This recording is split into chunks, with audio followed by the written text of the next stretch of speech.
மீனாட்சி, நீ வச்ச பொங்கல் பொங்கும்மா, நீ ஒன்னும் கவலைப்படாத. அதெல்லாம் பொங்காது,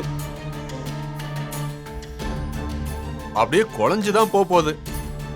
ஒண்ணு பண்ணுங்க, நீங்க எல்லாரும் அதை தயிர் சாதமா செஞ்சு சாப்பிடுங்க.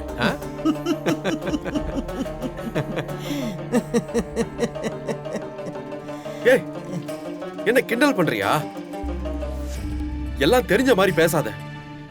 என் மனசுக்கு தோணுனத சொன்ன. டேய், உன் மனசுக்கு நல்லதே தோணாதா? தப்பா மட்டும்தான் யோசிப்பியா? ஏய் மனோ, இப்ப என்னத்துக்கு நீ அவங்கள போய் குத்தம் சொல்லிக்கிட்டு இருக்க? அவங்க மனசுல பட்டதை பேசுறது கூட அவங்களுக்கு உரிமை இல்லையா என்ன? யாரும் யாரையும் குறை சொல்லல. நீ வச்ச பொங்கல் பொங்கிருச்சுல, அது சந்தோஷம்தான். எல்லாருக்கும் நல்லதே நடக்கும். அதே மாதிரி மீனாட்சி வச்ச பொங்கலும் பொங்கும்.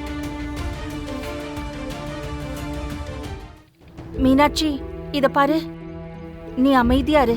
மத்ததுலலாம் கவனம் செலுத்தாத. இத பாரு, நீ இன்னும் விறக வை. கொஞ்சம் நல்லா அடுப்பை எரிய விடு. சரிம்மா.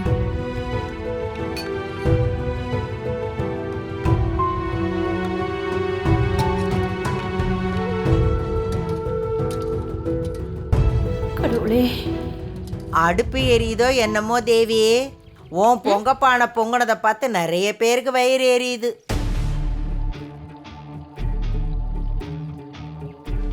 எங்க யாருக்குமே வயிறு எரியல.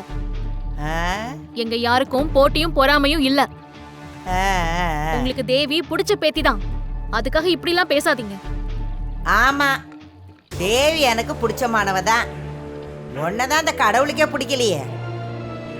அத நீ இம்பிட்டு கஷ்டப்பட்டும் ஓம் பானை பொங்க மாட்டேங்குது. கடவுளுக்கே பிடிக்காத ஒன்ன எனக்கு எப்படி பிடிக்கும்?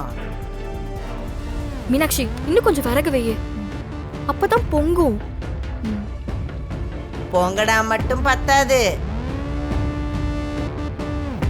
பொங்கறது கிழக்கு பக்கமா வழியணும், இல்லைன்னா அபசகுணம். எனக்கு என்னமோ இதெல்லாம் தப்பாத்தான் தெரியுது. பொங்கல் எந்த பக்கம் வழிஞ்சா என்ன? இல்லம்மா, அதுல சில சம்பிரதாயங்கள் இருக்கு. அத்தை அதெல்லாம் பாப்பாங்க. நல்லா சொல்லு. இந்த சாஸ்திர சம்பிரதாயம் எல்லாம் இப்ப உள்ளவங்களுக்கு எங்க தெரியுது? அம்மா, போக போக தெரிஞ்சிருமா. அது தெரியறது ஒரு பக்கம் இருக்கட்டும், கிழக்கு பக்கம் வழியிலன்னா அது சாமிக்கே பிடிக்கலன்னு அர்த்தம். அதனால அத்தை, அதனால தாலி பிரிச்சு போக்க வேணாம். ஐயோ, சாமிக்கு பிடிக்காததை செய்ய நான் அனுமதிக்க மாட்டேன்.